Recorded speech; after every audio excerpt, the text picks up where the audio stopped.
Hello everyone and welcome. Now we've got a big topic this afternoon and I'm hoping that some of you have had a good lunch, but not too big a lunch, to be able to really embrace the topic that we're talking about this afternoon, which is skills-based talent management.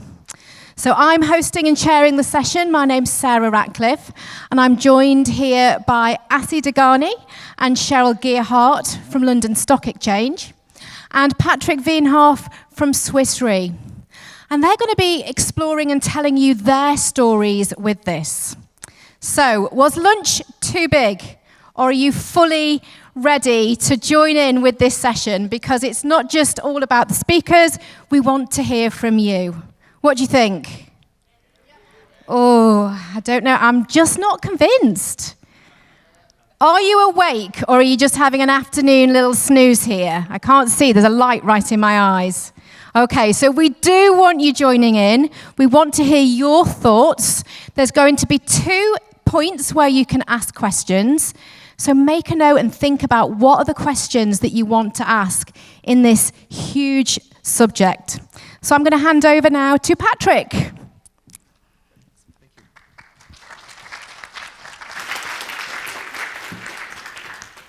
This is wonderful. I haven't spoken and I'm already getting an applause. So it's like getting paid before actually doing the work. Could you put my slides up, please? Thank you. So hello, everyone. My name is Patrick. I work for a company called Swiss Re. Maybe you've heard of it. I never did before working here. Swiss Re is a reinsurance company. They insure insurance companies. So at one point, they collect, or insurance companies collect too much risk, and then they need to insure their risk, and then they come to Swiss Re. So maybe one of the most famous cases you've heard that we've insured are the Twin Towers, including the New York Metro that was below it, and that was really nearly the end of Swiss Re.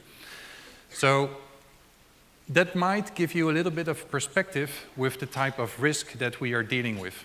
And in order to insure risk, we need to have a very thorough understanding of what risks are involved, what is the likelihood that something might happen, and in case something happens, how much would it cost to restore what was damaged.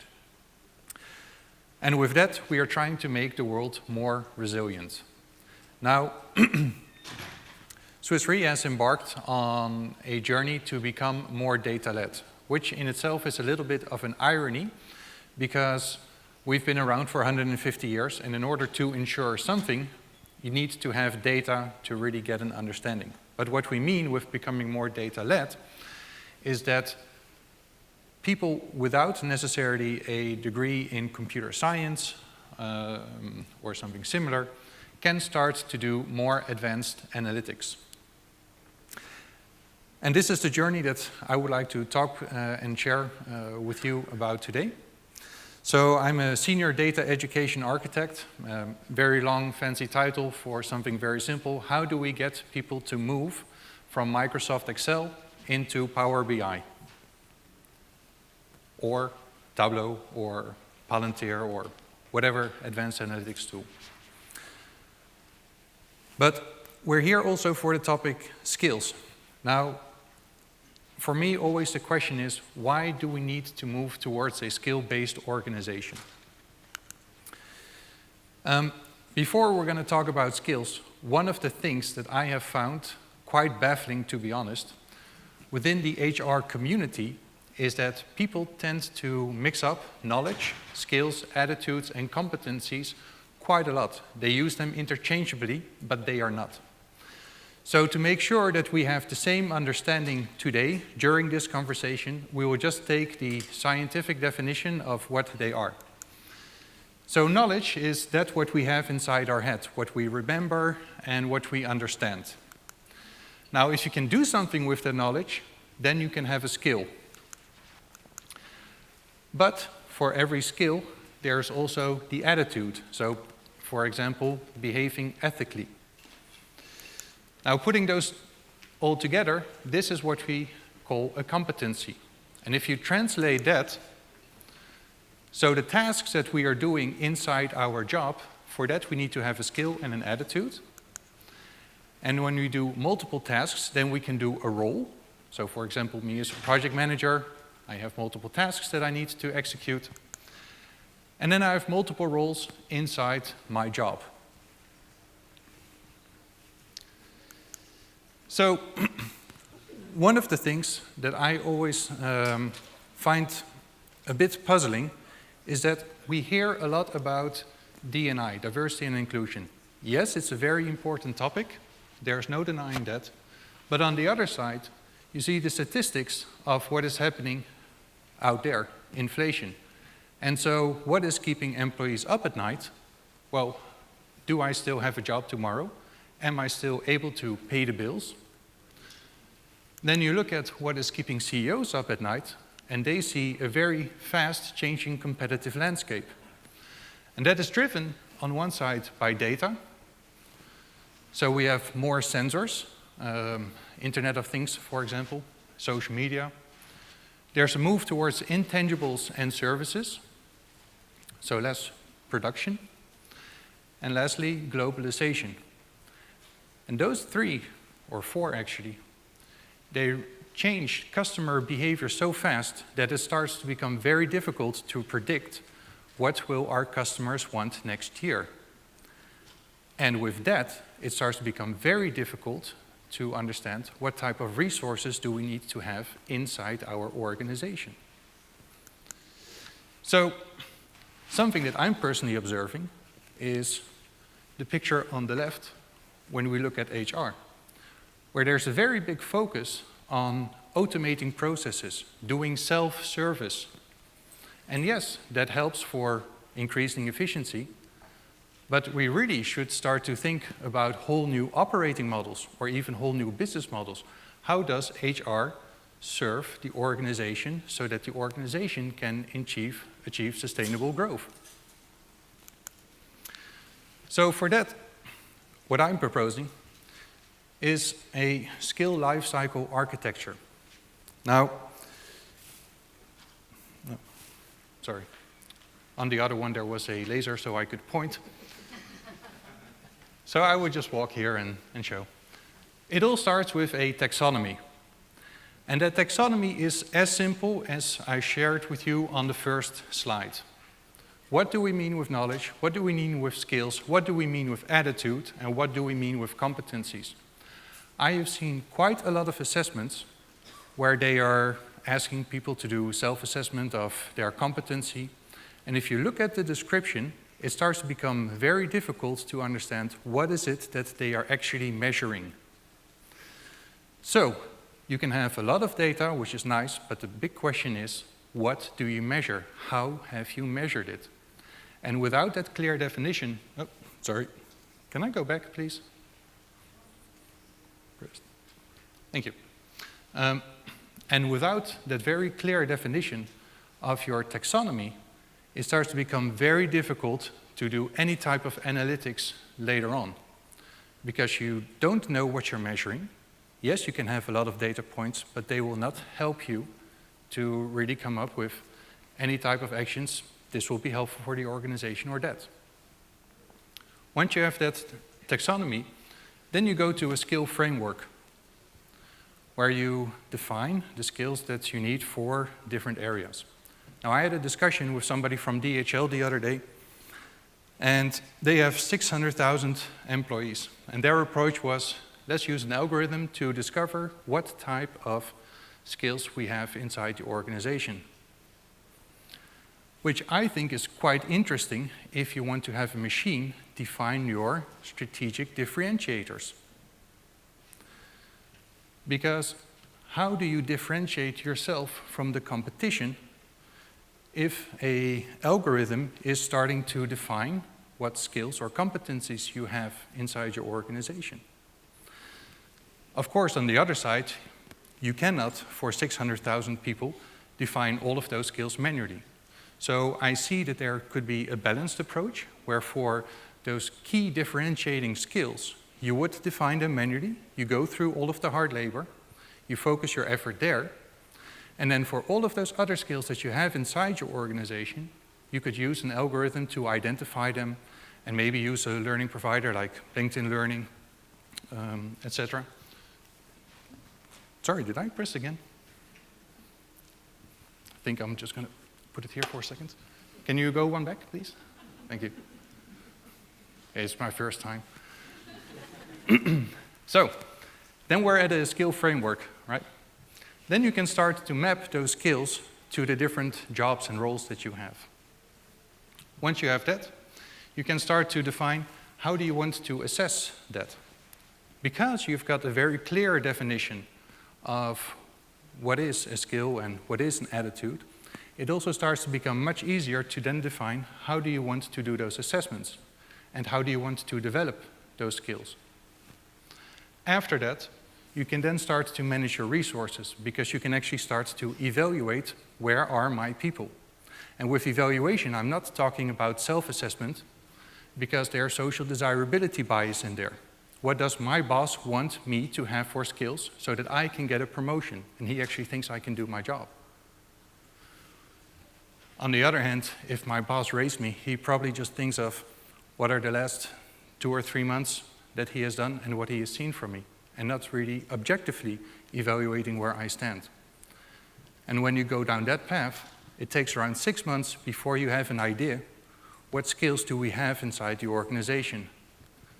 I'm sorry, in 6 months you're dead. Well, the company is, you're not. But you need to have that type of information in real time. Without that real-time information, how do you want to be able to react on implementing a new strategy? And once you're there, then you can start to do the real fun analytics, where you can start to map skills, for example, with customer lifetime value, or operational cost, or customer satisfaction. This is where it starts to get really interesting. So, I've developed a skill model that on one side, you've got that what we are as employees. So we have got knowledge and we've got skills. And there the KPI would be for knowledge. What is my conscious competence? What do I know that I know? Which is the opposite from unconscious incompetence, the Dunning-Kruger effect. I don't know what I don't know. For the skill, so this is knowledge application and Bloom's taxonomy level 3 to 6, you can do that through behavior observation. On the, one further, please. Great, thank you. Then on the organization side, people can have roles and they can have jobs. So a role could be, for example, project manager. That could be one part of my role. Learning architect could be another part of my role. And you can measure that again through behavior observation, but then the delta before and after. So in the case of data, we look at the tool and the data access that people have been doing. And then finally, for the job, you can look at, well, has this also become a part of our organization? And there you can look at how many skills have been mapped into the different job proficiencies. And the nice thing with this is you can actually measure culture through this as well. And you can start to cross-reference those things. It's moving and I'm not. Okay. So for the topic of data, we have defined this skill framework. And that's broken down into 3 pieces. So the first one is the data mindset. If we want to be a data-led organization, people need to have the right mindset. Second part, if we want to execute data projects, what skills do we need for that?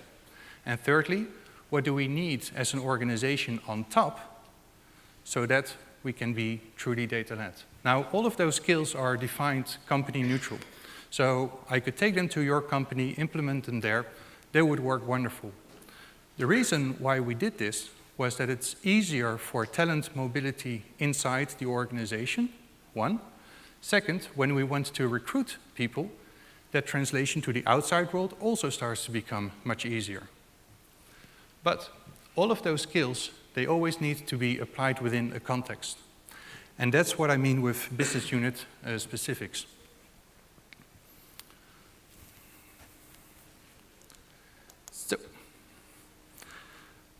So once you go through that, then you can start to do the real fun part, learning analytics. And this is something that I'm a huge fan of. What you see here are some anonymized dashboards that I have built.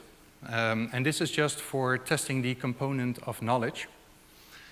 In the left top, you see, and everything is small by design.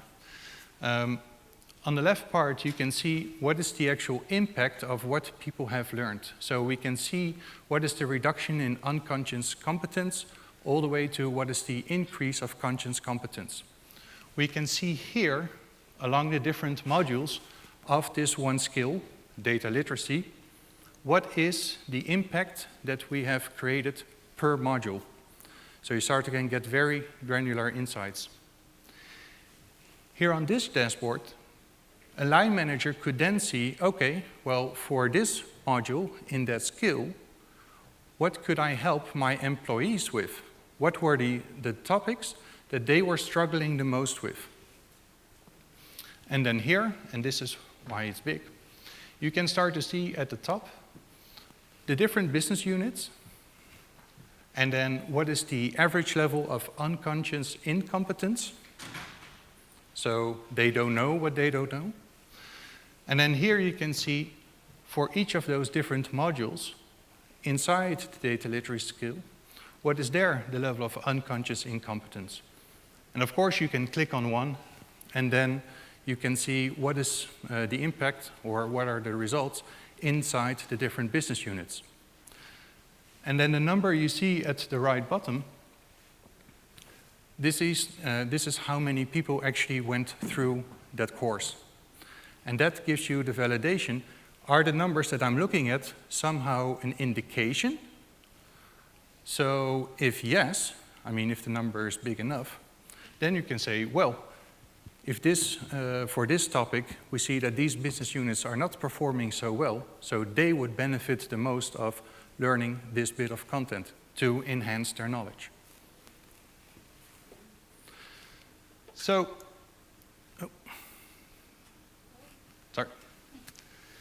So some key takeaways that I would like to share with you here.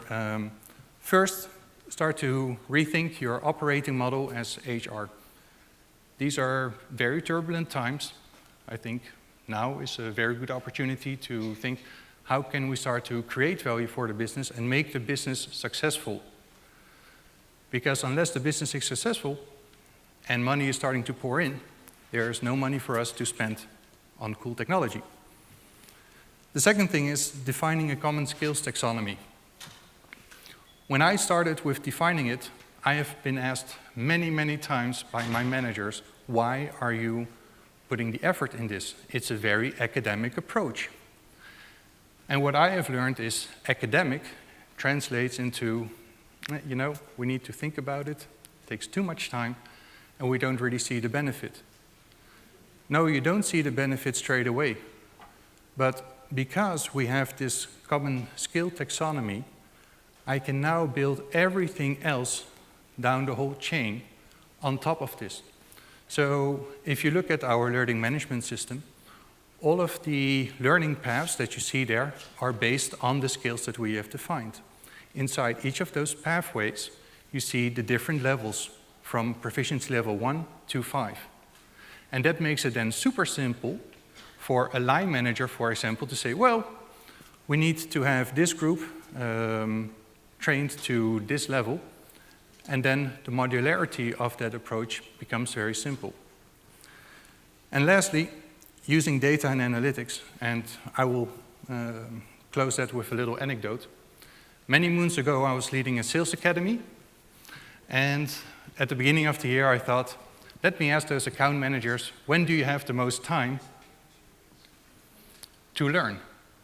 With the idea, well, this is when I would be planning my classroom training sessions.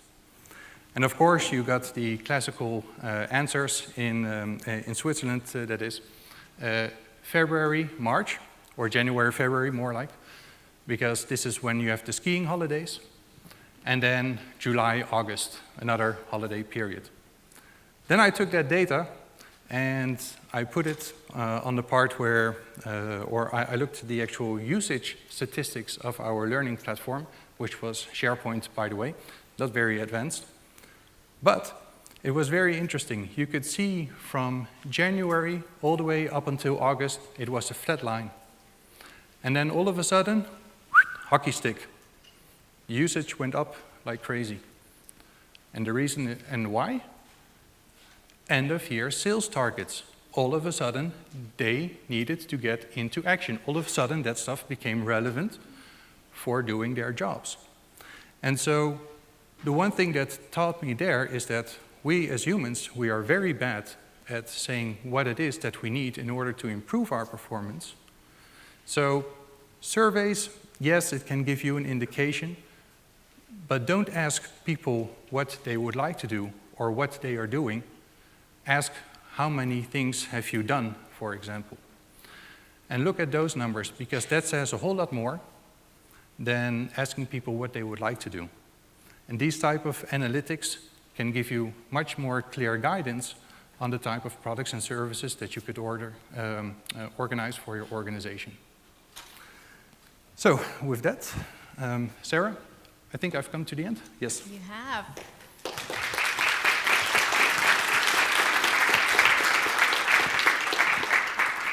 Thanks, Patrick. And now we have the opportunity to ask Patrick some questions about it. Now, it's a huge topic, isn't it? There's a lot to digest in there. And certainly, I know that I have got loads of questions. But I'm going to offer it out to you, because my job here is to make sure that you get your questions answered. So who is thinking they'd like to know a little bit more about what Patrick did? Have we got somebody over there? Fantastic. Hey Patrick, great presentation, thank you, and a piece of work that I'm currently wrestling with myself. I wanted to ask you about skills-based rewards, because you talked about the manager, and the manager, as we know, is the linchpin to skills development. So how do you reward the managers for enabling their team to develop skills? Why would a manager need to be rewarded? I'm just thinking in terms of often managers are rewarded for results, but they don't see the learning that contributes to those results. So whenever I do research in organisations around, my manager helps me select the learning that I need to do, but then my manager doesn't help me in the practice of that learning in the workplace. Do I understand your question correctly if I interpreted that you ask how can we get managers to get their employees to learn more? Yes, well, to develop those skills. So it's how do you go about encouraging them? Yes. Yeah. When I was head of learning a few years ago, I told everybody, don't learn ever and don't train anybody else. Because what I see happening in companies again and again is that people are being given some content and they look at it, okay, fine. And then the manager expects, now this person should perform better, right? But they're only missing a few steps, like, do I understand the content? Do I know how to apply it in my job?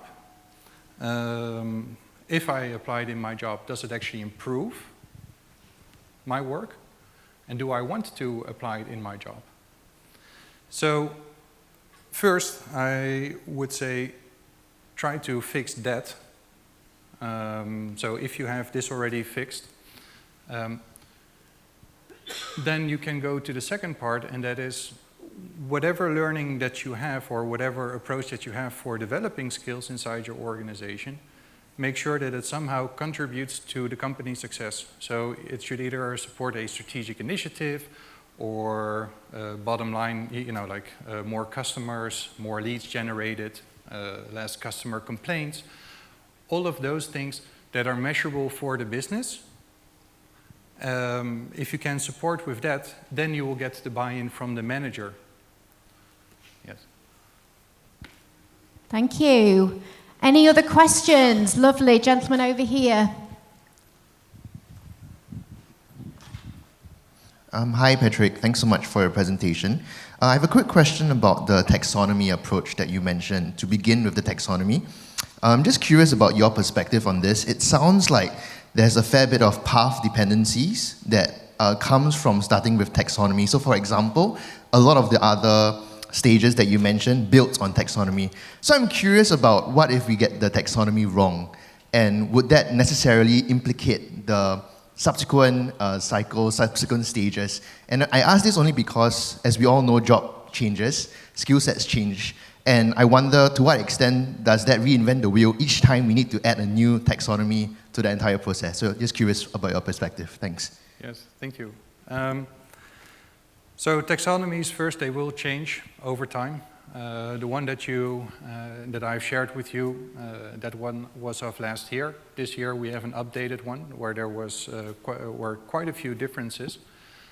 The reason for that is that we also learn as an organization ourselves what are the skills that we deem interesting, that we want to focus on.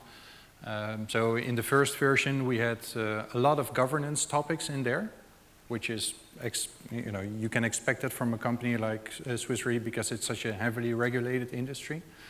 And then in the second year, we saw that a lot of the governance topics, they were put together, so that was reduced, but we increased the amount of technical skills. Now, can you get it wrong? Of course, hopefully you get it wrong, because this is how you learn. And I think, to try to define a gold standard from day one, you will not survive in, with how fast the market is going. So the way I did it, I worked together with data scientists. So I have no background in computer science or engineering, data science. I had to learn all of that stuff myself as well. But what I do know is how can you create such a framework? How can you get people to work together? And the best results is actually by doing multiple iterations with multiple people, that a lot of different eyes are looking at it, because everybody will have something to add. But then in the end of that process, you also need to redact everything that was written so that you start to get a uniform way of how things are described. And this is, for me, the way that, on one side you update it, and then the other side, you also need to be open for that you will make mistakes, and that's perfectly fine, especially if you look at the type of competency matrices that I have seen up until now, even from more professional consulting companies, where I thought the quality was a bit iffy. Lovely, we've got another one over here. Thank you. I'm really wondering about the skills, for example, such as that I hear often, creativity, critical thinking. How do you define in a learning path, what kind of learning do you design for those types of difficult skills? So when you design a learning path on how to enhance those types of skills, what is an example of what you design to be able to learn critical thinking, for example? So the way I explained it to the data scientists, because they helped me in creating the content, is we've got 5 proficiency levels. Actually, in Bloom's taxonomy there are 6, but because our HR system has got 5 put together. So level 1 is remembering the cake recipe. Level 2 is understanding why do we need those ingredients to bake a cake. Level 3 is baking the cake. Level 4 is analyzing and evaluating why one cake is tasting better than the other. And level 5 is creating a new cake recipe. And now we're using this analogy in order to design the content for that specific skill. And by using this structure, you can then also make it very modular afterwards, because for the general population, they just need to remember what are the ingredients of the cake. They don't really need to go much further. And for more specialized groups, you can go up to level 3, where you are baking the cake. So you're actually applying the knowledge to your work. And then for the real experts, you can go up to level 4 and 5, where you're starting to analyze and evaluate or even create new things. Thank you, Patrick. So there will be more time for more questions a little bit later on, but we're now going to hear about the journey that London Stock Exchange with Assi and Cheryl have been on. So we'll hand over to them.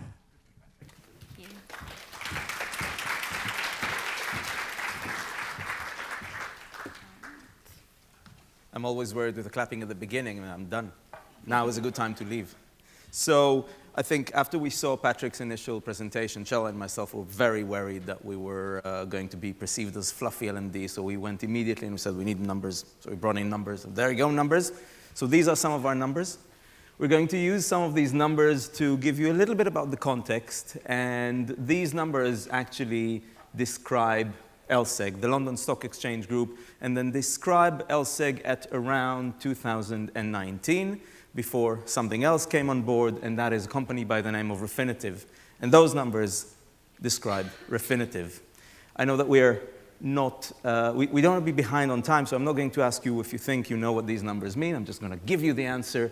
And in fact, what these numbers are all about is the years, 300 years for the London Stock Exchange has been around. So when we talk here about young companies, like 150, young kids on the block, 4,500 employees, and about 14 billion of market capitalization, versus Refinitiv, which was the company that LSEG merged with in 2019, which was around for approximately 3 years, but had 19,000 employees, and had about 6.25 billion market capitalization, and was dealing with a very different type of product, a very different approach. It was a young software company merging with a very old black tie organization, which was very, very traditional and very backward in its approach to tradition. And in that respect, when these two organizational entities came together, we were in a situation where the people responded. And the way they saw it is that lack of career opportunities was one of the top reasons for leaving the organization. You know, I've been part of a smaller organization. I'm now a bigger one, but I still cannot go anywhere. More than half of the organization, and not a lot more, believed that they could progress their career in LSEG. And the problem with that is that it meant that the rest didn't. If you think about the situation that we had with employment in those 2020, 2021, that was a problem, especially when the skills that we need are very unique skills and very hard to get. And last but not least, only 50% of our colleagues believed that those career opportunities were actually relevant to them. What that means is that we needed to start thinking about these two organizations coming together, need a common language, and a common language to talk about jobs. Because if I was working for a young software company and I was suddenly finding myself in a very traditional, very old company that is focusing on things which are very different from what I'm used to, we needed a way that would relate to everybody.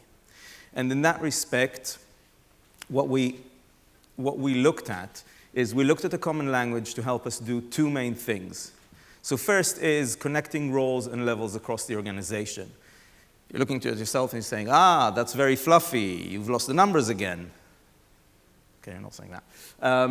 But there are numbers. We looked at what this would mean. We looked at what the internal mobility would mean, how much money we are currently spending on external agency to get the skills, to get the abilities to do stuff that we need done from external agencies. And we calculated that if we can get our people engaged and moving internally, we could save a very nice amount. The second thing that we were looking to do is to create a very clear articulation of what good looks like at every level. I'm going to steal your cake, Patrick. I hope that's okay. So if we're talking about a cake, and when I say cake, I mean chocolate, but when Cheryl means cake, she is talking about strawberry or vanilla, then we have a problem because we need standardization. In the same way that if I say teaspoon and you say cup, then again, we are going to have a specialty with cakes. Again, we looked at the numbers. We expected this to bring in the reduced attrition because people would be more engaged, people will understand what is actually asked of them, and again, we were talking about a savings around hiring. So, With that in mind, we were trying to find and understand what the answer would be. The question is, what is the common language that we can use for this? And when we looked at it about 2 years ago, we realized that the answer would be a career framework. What we want to share with you, and we will do so in the next 17 minutes if I time myself correctly, is talk to you a little bit about how we created the career framework. We are going to show you how we did it. This is our first step in the journey. We're currently on our second step, which we will talk about, but not go into detail. And with this in mind, I would like to ask you a question, which is, how many of you are now looking at career framework within your organization? There's a QR code. If you can scan it, or if you can put the Slido reference into your phone, that should bring you into a little survey, and I'll give it just a second to load.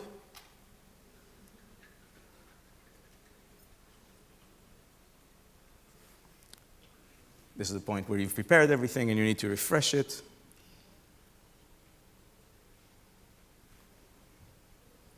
Okay, and there we go. So you should see the question now, sorry.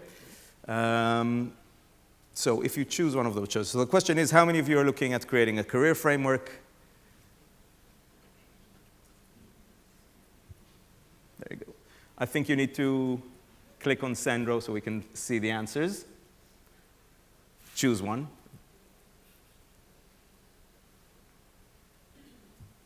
So if you select one, just select the bottom one and click on send, or the bottom one. There we go. So, okay. Those are very good numbers. So it looks as if the vast majority of you are actually looking at a career framework, and that is very good. Thank you very much. So with that, I'm going to hand you over to Cheryl, who's going to talk to you about what it is what we've actually done. Thanks, Assi. Hi, everybody. So we realized that the common language we needed was a career framework, but how did that fit in and enable the rest of our kind of career development vision? And what did that actually look like for colleagues? So what we did is articulate how a career framework was going to support the rest of the career development journey. So it started with everybody, all individuals across the organization, using the career framework to understand where they fit in the organization. What's their job family, their career stage, their business unit, and we'll come to these terms later as well, if you're not familiar with them. Once everybody understood where they are today, we start to think about, okay, well, what does that mean for my learning and development? So I understand the skills that are needed for my current role. I can assess myself against these. How am I performing against where I need to be? And I can start to see where I can tailor and focus my development. So I know where I am, I know what I'm good at, and I know where I can start to develop. Then we start to think about, well, what does that mean in terms of the next steps and the path as well? So what are the different opportunities that might be available to me with my current skill set and strengths that I might not have thought about? And they could be in different parts of the organization, different teams as well. I don't know, to Patrick's point, I don't know what I don't know. So how do I access those different routes? Then finally, looking at, okay, I know where I am, I know what I want to develop, I can see different opportunities that are available to me in my current area or in a different part of the business, and now I can document those as well. I can proactively start to take steps to get there. So this was really what we wanted the career framework to underpin across the organization. So how did we actually then do it? It was a mammoth task, I won't lie, lots and lots of stakeholder engagement across the business. But we started with an initial mapping, and we can go into more detail in questions or afterwards as well. Happy to walk through it. But we started with an initial mapping, so we already had 2 different career frameworks that were being used by the different heritage organizations. So ALSEC had one that was available to all colleagues, but it was high level. It was just roles and responsibilities. Refinitiv had a very detailed framework, but it was used for award benchmarking and wasn't visible to all colleagues. So we partnered with some external firms, we looked at what was already there, we spoke to lots of our senior leadership to understand what are the challenges and what are the opportunities to build something new. We looked at skills then because we really wanted it to be skills-based. And, similar to what Patrick was saying, we started with that skills taxonomy. What is the view of skills that we have and want across the different groups? Once we'd got the skills view of the organization, we started to put it into more of a role structure, really. So creating that link, going back to the pathways of how the different skills could create different paths across roles and areas. And then we put a structure to it. So we mapped the different skill levels and proficiency levels that you would need. We made sure the whole time we were doing this process that it was iterative, that we continued to engage with the business, so it was really, really user-led and business-driven. And one of the benefits we were afforded in the situation that we were in was that when people came and said, the career framework's not working, this isn't accounted for, this skill isn't in here, we were able to say, great, let's add it in. We can be driven by what you think we need for the organization. And then we started the journey of embedding it into the organization as well once we'd created it. And we'll touch on that more in the next phase of our journey as well. I'm going to pause. Okay, so like I said, it was a huge undertaking. And we just wanted to see if you had any idea on how many stakeholders we might have connected with. How many do you think we worked with across the business to build this out? So we've got different options here. You'll see if you go to the QR code. Do you think we talked to our top 100? Do you think we talked to 500 people? More than 1,000? Or did we kind of sit in a room and do it ourselves?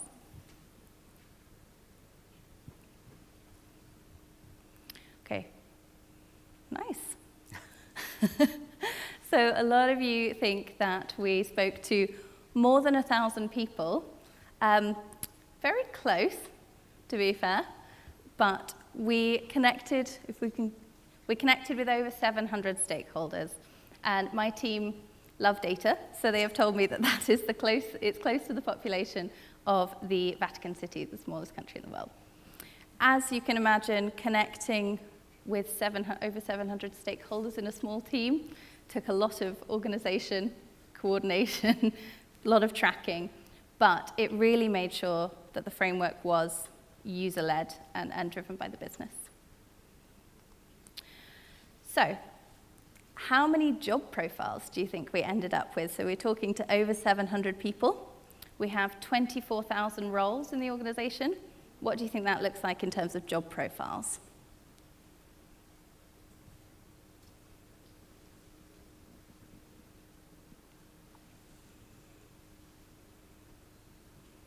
Okay, so most people saying between 200 and 750.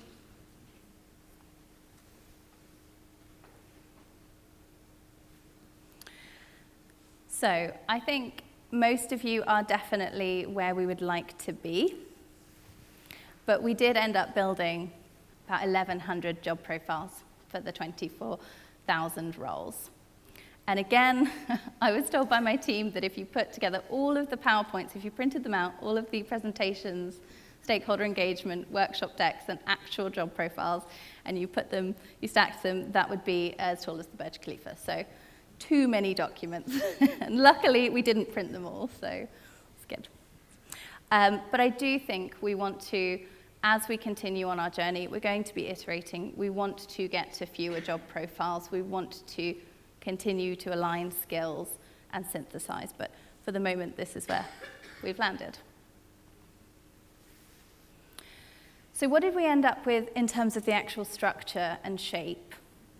So we have 22 job family groups, which is the highest level of grouping of types of skills. Again, I think we can probably synthesize and consolidate these as we go through. These have hundreds and hundreds of job families underneath them. So, for example, in PMO and program management, you've got 2 different job families that sit underneath there. In some areas like sales, you'll have about 10 job families with different types of roles. We mapped all of these against our different career stages and global grades, so our reward and kind of hierarchical structure here. And that's where we had a job profile against each of those. And that clearly articulated the difference in accountabilities, roles, and skills needed for every level of the organization. We aligned all of our functional and technical skills that we'd done that first mapping to against all of these, and we gave them proficiencies from 1 to 4. And you could see the different pathways that the proficiencies took. So, you might have a different, similar set of skills, but a different proficiency makeup for a graduate versus one of our top 100 leaders in the same type of role. Then these were all underpinned by our cultural intent and leadership behaviours, so skills that we expected of all colleagues across LSEG to bring our culture to life. Anything to add, Assi, on this point before we move on? No. Great. This is just an example here, so it kind of hopefully brings it to life a bit more. So we have these different documents that sit on our Connect page that show the overview of the job family group, a definition of the job families underneath. You can see in the top right-hand corner, this is how it's laid out for all of the different packs. So the different roles, the consistent role titles across the framework against each level and career stage. And then the bottom right is an example of one of our actual job profiles that we have 1,100 of, and where it sits in the framework. You can see this is kind of all bringing it together. This was a massive undertaking, really excited with where we got to and the structure and consistency and clarity. But I think we realized that our journey has only just begun at the moment, actually, and we've got a long way to go in the next phase of it, which I will let Assi talk to. I think the first time that I met Cheryl, she described herself as a data nerd. And while we all love these, we really love our tables, we realized that just giving 24,000 employees 90 pages that looked like this would probably not be as engaging as we were hoping to. So we started a quest as soon as we had our career framework, and we started looking for something that is a lot more engaging and will help them bring this to life. So we knew that we needed something that would hand this over to colleagues. We were not, I think we weren't even trying to say, oh, we need to have something and pathways for all of these careers opportunities. We knew they need to own it, and we need to do everything we can to help them. So we started looking around. The career framework overall went live in June of last year. We then, or in parallel, we were looking for a solution that would help us bring that to life for all of our people. This is part of the solution that we have gone with. We're not going to go into that because that is the next stage, and we want to be invited, obviously, next year for another presentation. But when we're looking at this, the main thing that we ended up with was a solution that allowed each individual to map their own skills and so create a skills gap analysis between where I am today and where I want to be. The benefit here is that this will then lead to internal motivation. I don't need you to tell me that I need to learn about project planning and delivery.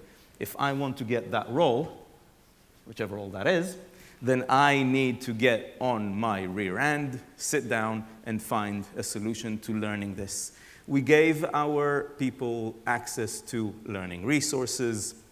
I know that there's a lot of library bashing going on in L&D, but I think if we want to step away from the tactical, this is what you need to learn, and here is a book to learn that, to a more strategic, if we had these skills in the organization, we would be able to move forward. That is an extremely potent solution. The system recommends roles based on your skills, etc. We're happy to chat about that later in the questions. The one last thing that I wanted to mention was give you some mistakes that you can replicate. Sorry, avoid, forget that. There are a few. One of them is not having a single skills framework. The skills framework, which sits behind the career framework overall, is that language. If everybody has their own definitions, that move from point A to point B is pointless because we're defining different things, going back to cake, cups, teaspoons, and so on. Another thing is not using business-oriented language. Yes, we wanted to make it relevant to individuals. Yes, we wanted to understand what is important to them. But ultimately, we are a business. We are an organization, and anybody within our scope of influence has a certain role to play. We wanted to make sure that we end up being relevant to the business. One of the things that we're seeing now is business leaders coming to us, people who had never had anything to do with the talent function, asking, that skills thing that you have, can you help me build the new roles which I'm trying to create in my team? And I think for me, that is now starting to change the equation, which is why main thing is forgetting the individual. On our quest, we saw a few amazing tools. Some of them did strategic workforce planning, which was amazing, but they did it from an organizational perspective to such a degree that human resources almost became like pieces of Legos. Oh, you can put it here and you can put it there, and that's great, but that would not give the motivation and the internal drive that we were hoping for. Treating the framework like a quest that can be completed, good luck with that. This isn't something to be delivered and forgotten. This is a continuing quest, and as long as the organization exists, you will have changes that you will need to support. Last but not least, treating the whole organization the same. Again, this rollout of, we have this amazing thing for you, and everybody has access to it. We chose to go in an approach which is part of the organization by part of the organization, customize the message, explain the benefits, and give it to them in a way that would make them work and understand what it's for. And I think for us, that's about it. We are on time, if I'm not mistaken. Have I been drilling into you about how we've got to stick to time? It's very important. Thank you very much. But the time is not over because we do want to know more. I'm sure you all do. Yes, lots of nods. Michelle, straight up there. Okay, so I'll come down here and not fall down these stairs. I've been manifesting that myself. Not going to fall down the stairs. Thank you. Hi, I'm Michelle. Massive piece of work. I'm not sure, I don't think you mentioned how long it took to build this out, but my question for you is, not only is it a massive piece of work to create, it's a massive piece of work to maintain. Skills don't stay static, you're going to have to keep moving, roles will change. Did you look at other approaches that might have been simpler, might have been less effort, might not be so much work to maintain, and if you did, why did you choose to go down the pathway you went down rather than something that was simpler and less effort? Yeah. It's a really good question. I think that actually the two organisations coming together was quite a unique opportunity. And like I said, we did have two different career frameworks before. And actually, all everybody ever did was complain about them. So actually, I think it was really powerful and quite disarming to be able to say to our senior leaders, they said, data science isn't appropriately represented. Okay, great. Let's put it in there. Let's, build it. And actually, it was a longer route, so I think it took us about 18 months from starting the conversations to launching the full framework. But at this point, we'd had such buy-in from all the senior leadership, all the different kind of SMEs in each area, that when it launched, it was such a non-event. I was actually called an iOS update when we launched it, because everybody had really bought into the idea. We did look at purchasing off the shelf, and I think there is merit in that. It's obviously a lot faster, but again, you don't get the support behind something that has been built for the organization. So we put the effort in up front to build it, and then I think the way we're going to maintain it through this platform, and we've got quite a rigorous process now for reviewing it at different junctures. I think that's going to hopefully make it easier to maintain, but I personally think it was worth the effort to do it well and once and establish the governance to keep it up to date, basically. And Asi, I don't know if there's anything you would add on that one. I think everybody is pretty sure that they are unique. And the whole exercise is to do exactly the reverse. What are the commonalities here? Yeah. It was easier for us to negotiate with the business on terms that would resonate with them rather than bring, here is something that everybody else is doing, why don't you go with that? The other problem is, and probably the bigger problem, is that we couldn't say, there is a financial services taxonomy that we can just adopt. Yeah. So then you go, okay, so which vendor do I go with? And it becomes a nightmare. So the approach was, we will use our own terms, and over time, go with whichever vendor we go with. But I think that ownership from the stakeholders was very important to the success. And we did have taxonomies from different firms that we used to kind of bring together as well. So, yeah. Hi, my question is an extension of what was just asked. Who should own this once it's done, or even the process of creating it? Should it be in a learning or talent team, or should it rest with the business and the teams themselves? You keep on being singled out. You go. I think it really depends on the way the organization works. If there is a talent function that is comfortable enough owning this, then absolutely. Ultimately, it's not about the owning, but it's rather about how it's being driven. This is not something that, if I, being talent function, own it, I don't put it in a box and leave it there. We couldn't have done this without talent acquisition. We couldn't have done this without the business itself.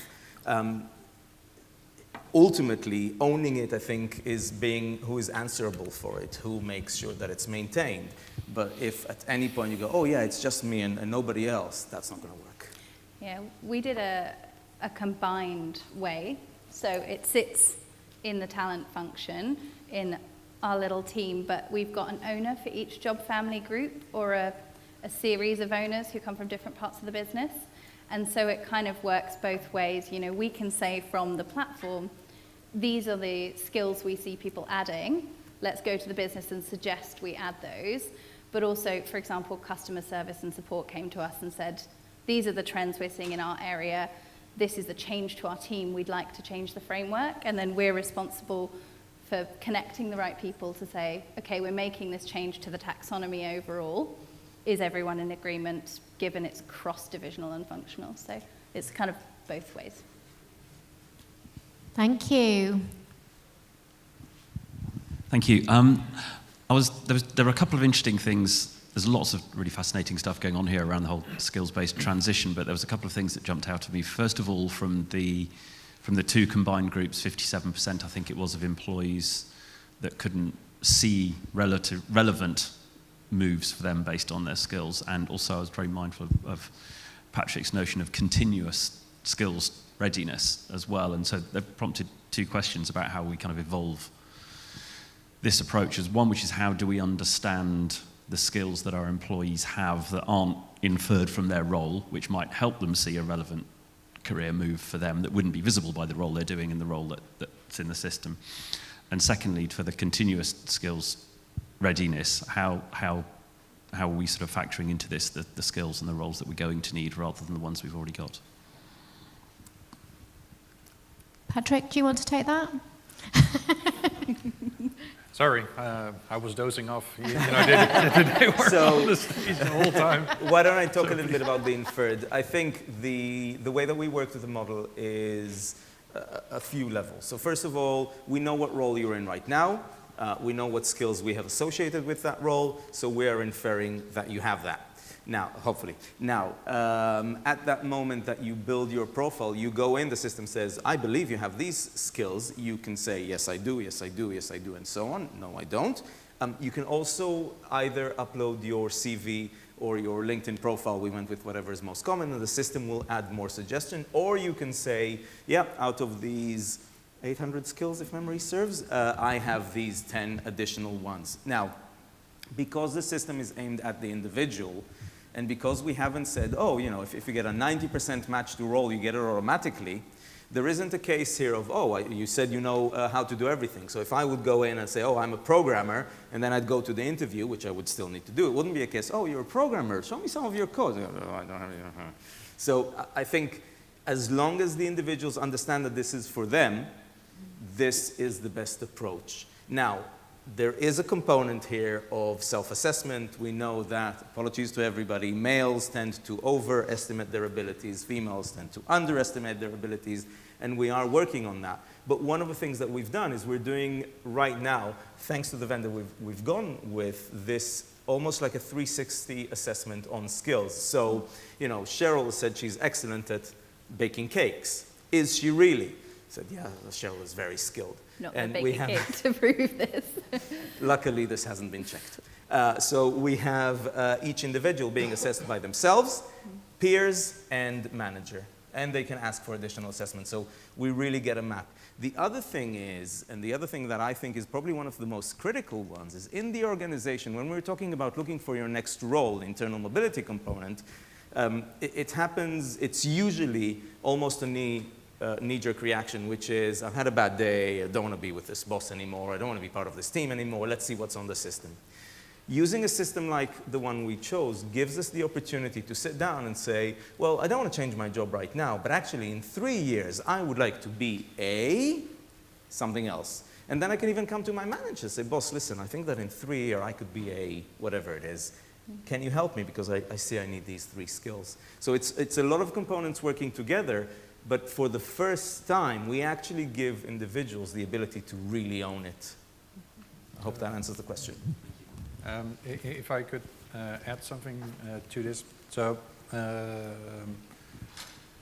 6 years ago, I was looking also at how to manage those skills, and I talked with HR quite a long time, and they were also suggesting the approaches that Asi was just mentioning. And I now have come to the understanding that this is pretty much the best you can hope for with the reality in which we are living today. I think LinkedIn is having an interesting approach where you can add skills and then you can do some type of test, or you can get other people to confirm, yes, this person has that skill. But you still come back to the same problem. What are you measuring? How do you define it? And then how do you measure that against which standards? And so I see that assessment is starting to play a very big role, but then assessment also needs to be integrated in something that employees are already doing, because whatever I tried to motivate the employees in my previous companies to upload this or that, I saw that there was a limited uptake, so you will never get 100% coverage, but it's better to have something than to have nothing, right? So if you can somehow integrate that assessment inside a learning experience, for example, or through observation, because through learning experience you can probably test up to level 2, 3 in Bloom's taxonomy. If you want to go a bit up, you might want to have more observational data.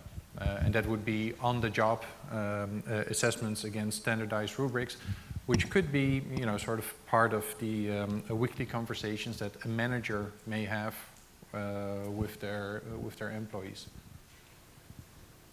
Thank you. Anything to add on that?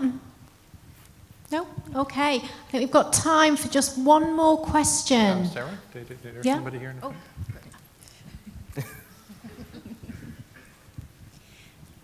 Thank you to all 3 of you. Fascinating stuff, really. I have a question about how you're intending to measure change in terms of your employee skills. Is that going to be self-report, or do you have plans to connect your platform to existing solutions in some way or another? So our ecosystem is already integrated. It was very clear to us that we don't want to have patches.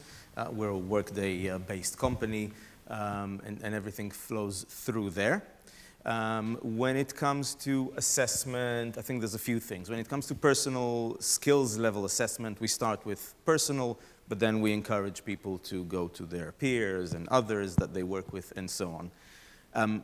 When it comes to assessing our own success, meaning our own success with that, what we're looking at is internal mobility. We're looking to look at levels of engagement.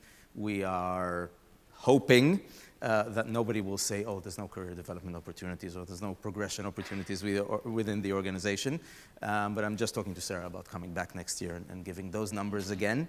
We have deployed so far to about 6,000 people within the organization. About half of that have been already engaging. there is a lot of chat. I have to say one of the things that surprised me was how very interested people are in creating contextualized development plans, because for the first time it's just that I want to be good at baking, this is what I'm going to do, but rather the system says if you want this role, you need these skills, you can say add this to my development plan, and it becomes a very different story. It's unbelievably powerful. We've had people that wouldn't normally talk to, the finance department is now talking about, oh, we must have at least 70% of our people with development plans. Don't force that, but yes, let's talk about it. So to me, that is an engagement. I've never been, and I've been in learning for a while, this has actually become, I'm not going to say the talk of the town, but there are a lot of C-levels and a lot of senior managers who are leaning into it because of exactly those things. They understand that if this is successful, their people will be more skilled to do the work that they need to.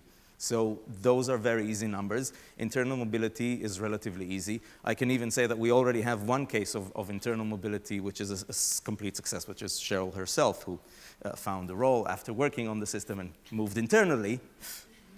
But other than that, we are seeing people moving around, absolutely. And that, to me, would be the success. We are running empirical studies.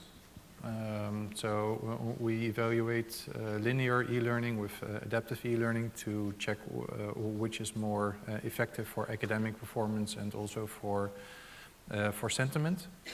We are running now a trial with our managing directors, where we're using adaptive learning to teach them the theory. We put them through workshops where we are assessing their skills afterwards. So this was just finished beginning of April. And now we're coaching them on the job to see how their competencies are developing along a standardized rubric. So we will monitor that for 6 months. And then after those 6 months, we will evaluate this group of 20 MDs compared to another group of 20 MDs that did not take this approach, and see how the ROI of the data projects that they are responsible for are differentiating. Yes. Thank you. Well, I'm sure you'll all agree that it's a fascinatingly huge topic. So I'm hoping that there's been some inspiration this afternoon and some ideas. A big thank you to our speakers, so to Cheryl, to Asi and Patrick for coming and giving this to us.